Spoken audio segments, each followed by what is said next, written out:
Hello class. आज हम लोग हमारी फोर्थ कॉलिगेटिव प्रॉपर्टी स्टडी करेंगे, आपको चैप्टर 2 ऑफ सॉल्यूशन। एंड जो हमारी फोर्थ कॉलिगेटिव प्रॉपर्टी वो है osmosis and osmotic pressure, one of the most important colligative property. ठीक है, तो इसको समझने से पहले हम इस डायग्राम को समझ लेते हैं कि इसमें क्या है।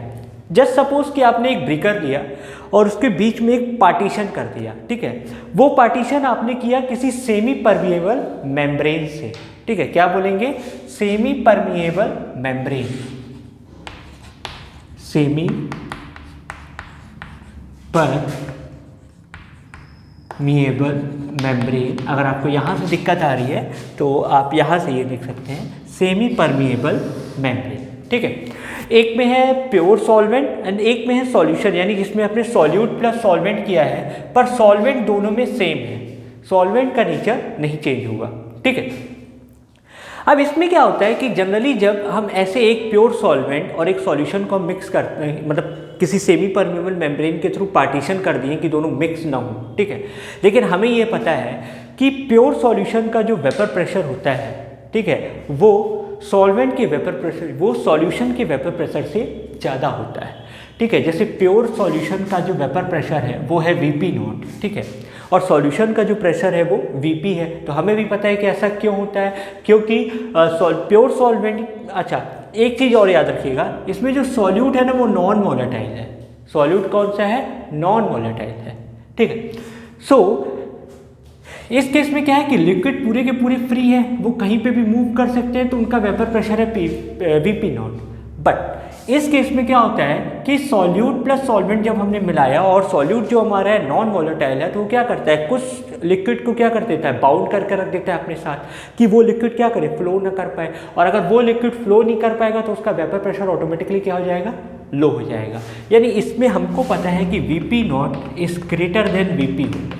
ठीक है, अब यहाँ का प्रेशर हाई है और यहाँ का प्रेशर क्या है, लो है। प्रेशर को इक्वलाइज करने के लिए क्या होता है कि यहाँ के जो सॉल्वेंट मॉलिक्यूल्स है वो सॉल्यूशन की तरफ क्या है, फ्लो करने लगते हैं। ठीक है, जैसे मान लीजिए आपने दो बीकर ले लिए ऐसे, यहाँ से बीच में इन दोनों को एक पाइप के थ्रू आपने जोड़ दिया। ठीक, एक में पानी कम है और एक में पानी ज़्यादा है, तो पानी क्या होता है, हायर कंसंट्रेशन से लोअर कंसंट्रेशन में क्या करेगा, फ्लो करने लगेगा। तब तक फ्लो करेगा जब तक दोनों में लेवल ऑफ द वाटर क्या ना हो जाए, इक्वल ना हो जाए। उसी प्रकार से सेम सिस्टम इस पे लगता है कि सॉल्वेंट पार्टिकल्स जो होते हैं, केवल सॉल्वेंट, सॉल्यूट नहीं, केवल सॉल्वेंट, यानी सेमी परमिएबल मेम्ब्रेन एक ऐसा मेम्ब्रेन होता है कि जिसमें छोटे छोटे पोर्स होते हैं और उसमें से सिर्फ सॉल्वेंट मॉलिक्यूल्स फ्लो कर सकते हैं, सॉल्यूट मॉलिक्यूल्स फ्लो नहीं कर पाते हैं। ठीक है, तो यहाँ से क्या होता है, सॉल्वेंट मॉलिक्यूल्स यहाँ तक फ्लो करना शुरू कर देते हैं। क्यों? क्योंकि प्रेशर डिफरेंस की वजह से। उस प्रेशर डिफरेंस को जब तक ये फ्लो करता है, जब तक दोनों तरफ क्या ना हो जाए, वेपर प्रेशर बराबर ना हो जाए, यानी Vp0 is equal to Vp के बराबर हो जाए, उस फिनोमिना को हम क्या बोल देते हैं, ऑस्मोसिस। उस फिनोमिना को हम क्या बोलते हैं, ऑस्मोसिस। और एक सेमी परमिएबल मेम्ब्रेन जो होता है ना, बेसिकली आप देखे होंगे जब आप ऑनियन छीलते हैं तो एक बहुत ही पतला लेयर का ऑनियन निकलता है जो ट्रांसपेरेंट होता है, वो सेमी परमिएबल मेम्ब्रेन है। यह केमिस्ट्री में हम प्रिपेयर करते हैं फ्रॉम कॉपर फेरोसाइनाइड से, या गेलेटिन एंड ग्लिसरीन को मिला करके इनका वार्म मिक्सचर करवाया जाता है, तो वो भी क्या फॉर्म करते हैं, आपका ये फॉर्म करता है सेमी परमिएबल मेम्ब्रेन। ठीक है, तो इस फिनोमिना को हम क्या बोलेंगे, ऑस्मोसिस। तो इसकी डेफिनेशन मैंने लिखी है, the phenomena of passage of pure solvent from a region of lower concentration. यहाँ क्या है, कंसंट्रेशन लो है और यहाँ क्या है, कंसंट्रेशन हाई है, क्योंकि ये अकेला है, यहाँ कुछ नहीं है। और अगर इसमें मैं कुछ मिला दूँ तो वो डाइल्यूट हो जाता है या सॉल्यूट कॉन्सेंट्रेटेड हो जाता है, तो सॉल्यूशन का कॉन्सेंट्रेशन क्या रहेगा, हाई रहेगा। ठीक है, so lower concentration reason to its higher concentration through semi permeable membrane is called osmosis। इसको हम क्या बोल देते हैं, ऑस्मोसिस। ठीक है, वंस अगेन अगर आपको ये फिगर समझ में नहीं आ रहा हो तो मैं बता दूँ, जब कभी भी आप ऐसे एक बीकर में किसी एक सॉल्वेंट और दूसरे सॉल्यूशन को आप सेपरेट करते हो सेमी परमिएबल मेम्ब्रेन से, तो सॉल्वेंट मॉलिक्यूल्स क्या करते हैं, सेमी परमिएबल मेम्ब्रेन के थ्रू सॉल्यूशन की तरफ फ्लो करने लगते हैं, क्योंकि due to vapour pressure difference. उस फिनोमिना को हम क्या बोल देते हैं, ऑस्मोसिस। ठीक है, अब मैं अगर क्या करूं, इसको मैं रब कर दे रहा हूं। अब अगर मैं क्या करूं कि मैं इस सॉल्यूशन में मैं इस सॉल्यूशन के ऊपर प्रेशर अप्लाई कर दूं, मान लीजिए क्लोज बीकर होता, ठीक, और इसके ऊपर मैं प्रेशर अप्लाई कर रहा हूँ केवल सॉल्यूशन के ऊपर, तब तक अप्लाई कर रहा हूँ जब तक इसका वेपर प्रेशर इसके बराबर ना हो जाए। या मान लीजिए मैंने एक्सटर्नल वेपर प्रेशर पाई लगा दिया, एक्सटर्नल वेपर प्रेशर क्या लगा दिया, पाई लगा दिया, यानी तब तक लगाऊंगा जब तक पाई प्लस वीपी जो है वो वीपी नॉट के बराबर ना आ जाए। अगर ये इसके बराबर आ गया, यानी वेपर प्रेशर अगर दोनों जगह मेंटेन हो गया, एकदम बराबर हो गया, इक्विलिब्रियम में आ गया, तो सॉल्वेंट मॉलिक्यूल्स यहाँ से यहाँ तक क्या करेंगे, कभी भी फ्लो नहीं कर पाएंगे, कभी भी फ्लो नहीं कर पाएंगे। उस फिनोमिना, उस प्रेशर को हम बोलते हैं ऑस्मोटिक प्रेशर। उस प्रेशर को हम क्या बोलते हैं, ऑस्मोटिक प्रेशर। यानी यहाँ पे पाई जो है वो है ऑस्मोटिक प्रेशर, यानी मैं कितना प्रेशर लगाऊँ उस सॉल्यूशन में कि मेरा ऑस्मोसिस क्या हो जाए, रुक जाए। ठीक है, ऑस्मोसिस क्या हो जाए, रुक जाए। ठीक है, वंस अगेन कि इस सॉल्यूशन के वेपर प्रेशर को सॉल्वेंट के वेपर, प्योर सॉल्वेंट के वेपर प्रेशर के बराबर लाने के लिए मैंने एक्सटर्नल प्रेशर पाई लगा दिया। ठीक है, अब ये एक्सटर्नल, इसका वेपर प्रेशर वीपी था और ये एक्सटर्नल मिल करके मान लीजिए इसके बराबर हो गया, वीपी नॉट के बराबर। मैं धीरे धीरे लगा रहा हूँ, देख रहा हूँ कि कब सॉल्वेंट मॉलिक्यूल्स फ्लो होना बंद हो जाएगा, यानी यहाँ का लेवल नहीं बढ़ना चाहिए, दोनों लेवल क्या होने चाहिए, इक्वल होने चाहिए लिक्विड्स के। वो जो प्रेशर जब लगा तो ऑस्मोसिस को मैंने क्या कर दिया, रोक दिया। मैंने ऑस्मोसिस को क्या किया, रोक दिया। तो उस फिनोमिना को हम क्या बोलेंगे, ऑस्मोटिक प्रेशर। यानी वो जो प्रेशर लगा है ना, जहाँ से मैंने ऑस्मोसिस को रोक दिया, उसको हम बोलते हैं ऑस्मोटिक प्रेशर। ठीक है, जैसे osmotic pressure is a colligative, जैसे to prevent osmosis excess pressure is applied to a solution in order to prevent flow of solvent into the solution through semi-permeable membrane. This excess pressure is known as osmotic pressure. Oh, osmotic pressure is a colligative property and this depends on the number of solute particles. ये पाया गया कि osmotic pressure जो होता है वो volume के inversely proportional होता है, एंड साथ ही साथ ये प्रेशर के डायरेक्टली प्रोपोर्शनल होता है। प्रेशर जितना ज़्यादा उतना ज़्यादा ऑस्मोटिक प्रेशर बनेगा, और टेम्परेचर के भी डायरेक्टली प्रोपोर्शनल होता है।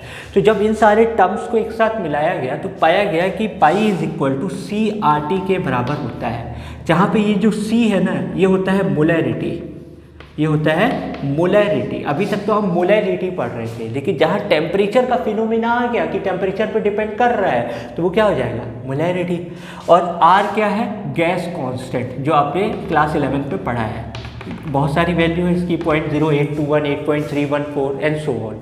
ठीक है, एंड टेम्परेचर, यानी ऑस्मोटिक प्रेशर निकालने के लिए आपके पास इतना नॉलेज होना ज़रूरी है। अब मोलैरिटी को भी हम कैसे लिख सकते हैं, pi is equal to, molarity क्या होता है, given mass upon molecular mass, ठीक है, इंटू आर इंटू टी, जो ये तो लिखा हुआ है, upon volume of solution in litre. ठीक है, तो ये हो जाएगा आपका ऑस्मोटिक प्रेशर कैलकुलेट करने का तरीका। अब देखिए ये किस पे डिपेंड कर रहा है, नंबर ऑफ सॉल्यूट पार्टिकल्स पे क्या कर रहा है, डिपेंड कर रहा है। और अगर नंबर ऑफ सॉल्यूट पार्टिकल्स पे जो भी प्रॉपर्टी डिपेंड करती है उसको हम क्या बोलते हैं, कॉलिगेटिव प्रॉपर्टी, कॉलिगेटिव प्रॉपर्टी। ठीक, इसको हम क्या बोल देते हैं, कॉलिगेटिव प्रॉपर्टी। तो pi is equal to W R T M B. ठीक है, अगर लिखना चाहेंगे तो W R T M B, M W और एम अकेले है, मतलब वो किसका होगा, वो ऑब्वियस सी बात है, सॉल्यूट का होगा। ठीक, तो ये कहलाता है ऑस्मोटिक प्रेशर। होप आप लोगों को क्लियर हो गया होगा। अब अगर मान लीजिए मैंने इतना एक्सेस प्रेशर लगा दिया कि Vp प्लस पाई जो है वो Vp नॉट से बड़ा हो गया, यानी अब सॉल्यूशन का प्रेशर प्योर सॉल्वेंट के प्रेशर से क्या हो गया, बहुत ज़्यादा हो गया।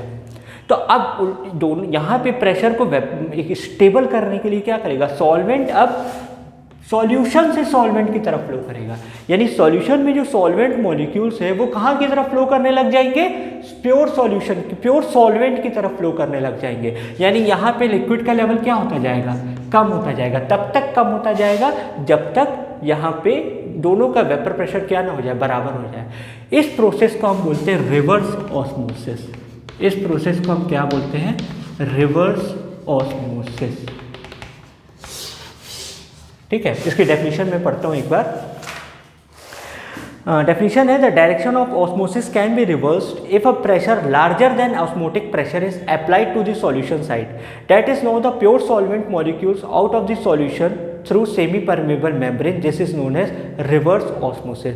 और इसका सबसे इंपॉर्टेंट यूज है डीसैलिनेशन ऑफ सी वाटर। अब ये कैसे है तो ये समझते हैं। मान लीजिए मैंने एक तरफ प्योर लिक्विड ले लिया और एक तरफ सी वाटर ले लिया। अब सी वाटर में तो हमको भी पता है कि इसमें पानी होगा और NaCl होगा। अगर मैं एक्सेस प्रेशर लगा दूं बहुत ज़्यादा, यानी प्योर वाटर के प्रेशर से सी वाटर का प्रेशर जो है बहुत ज़्यादा इंक्रीज हो गया है, तो अब क्या होगा, पानी के जो मॉलिक्यूल्स हैं वो सी वाटर से निकल करके किस तरफ जाने लग जाएंगे, प्योर वाटर की तरफ जाने लग जाएंगे। और जो NaCl है वो तो यहीं रह जाएगा। क्यों? क्योंकि NaCl कभी भी इसको पार नहीं कर पाएगा सेमी परमेबल मेम्ब्रेन को। ठीक, तो यहाँ पे पानी क्या होता जाएगा, हमको प्योर वाटर मिलता जा रहा है और जो इम्प्योर वाटर है वो हटता जा रहा है। यानी पानी को साफ करने के लिए या सी वाटर को ड्रिंकिंग यूज में बनाने के लिए ये प्रोसेस अप्लाई किया जाता है, जिसको हम बोलते हैं रिवर्स ऑस्मोसिस। ठीक है, जिसको हम क्या बोलते हैं, रिवर्स ऑस्मोसिस। अब ऑस्मोटिक प्रेशर मेज़र करने के कई सारे तरीके हैं, मेथड्स हैं जो साइंटिस्ट लोगों ने बनाए हैं, 4 हैं, बट हमको सिर्फ एक ही जानना है, वो अच्छा मेथड है। मैं उसको एक्सप्लेन नहीं करूँगा, सिर्फ नाम बता रहा हूँ उसका। वो है Berkeley Hartley method. Berkeley Hartley method, तो ये आपको कहीं बुक में मिल जाएगा पढ़ने के लिए, उसमें से आप इसको स्टडी करेगा। एग्जाम पर्पस के लिए नहीं है बट नॉलेज के लिए इम्पॉर्टेंट है कि कौन सा मेथड बेसिकली ज़्यादा यूज़ होता है ऑस्मोटिक प्रेशर को मेज़र करने के लिए। सो होप इतना आपको क्लियर हो गया होगा। ये इम्पॉर्टेंट है आप लोगों के लिए ऑस्मोसिस। इसमें एक टॉपिक और आता है। अच्छा, अब एक चीज़ और, जब मैं 2 सॉल्यूशन को मिक्स कर दूँ, 2 सॉल्यूशन, मिक्सचर ऑफ 2 सॉल्यूशन कर दूँ, तो उनका ऑस्मोटिक प्रेशर क्या होगा, ऑस्मोटिक प्रेशर क्या होगा। मान लो एक का ऑस्मोटिक प्रेशर है π1 और एक का है π2, है ना, ऑस्मोटिक प्रेशर ही निकाल रहे हैं, तो एक का ऑस्मोटिक प्रेशर है π1 और एक का ऑस्मोटिक प्रेशर है π2। पाई कैसे निकालते हैं, WRT/mV। मान लो इसका वॉल्यूम V1 है और वही है, वेट दोनों में सॉल्यूट क्या है, सेम है, सॉल्वेंट अलग अलग है। ठीक है, तो उसी प्रकार WRT/m/V2। ठीक है, दोनों को अगर मिला दो तो इस दौरान जो पाई आएगा, यानी दोनों का जो मिक्सचर वाला ऑस्मोटिक प्रेशर है, दोनों को जब मिक्स करने के बाद आता है तो वो आएगा WRT/m, दोनों कॉमन, एंड 1/V1 + 1/V2। ये आएगा जब आप कभी भी 2 अलग अलग ऑस्मोटिक प्रेशर वाले सॉल्यूशंस को मिक्स करते हो। ठीक है, लेकिन यदि दोनों का ऑस्मोटिक प्रेशर सेम है, दोनों का ऑस्मोटिक प्रेशर अगर सेम है, यानी ऐसे 2 सॉल्यूशंस जिसके ऑस्मोटिक प्रेशर क्या हो, सेम हो, उसको हम बोलते हैं आइसोटोनिक सॉल्यूशन। उसको हम क्या बोलते हैं, आइसोटोनिक सॉल्यूशन। आइसोटोनिक सॉल्यूशन यानी solution having same osmotic pressure.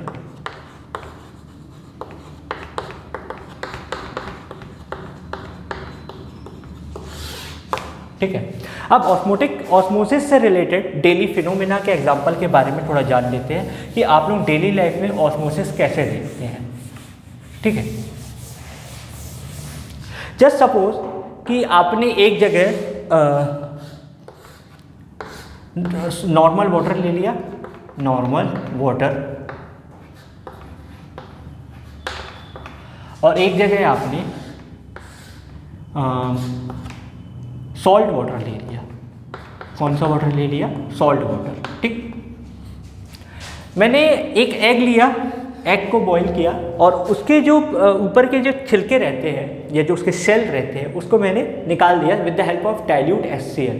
किसके हेल्प से किया, डाइल्यूट HCl से, यानी उसके सरफेस पे क्या लग गया, डाइल्यूट HCl लग गया। उसको मैंने एक जगह यहाँ डाल दिया और एक बार यहाँ डाल दिया। ठीक है, तो यहाँ पे एग का जो कॉन्सेंट्रेशन है, ठीक है।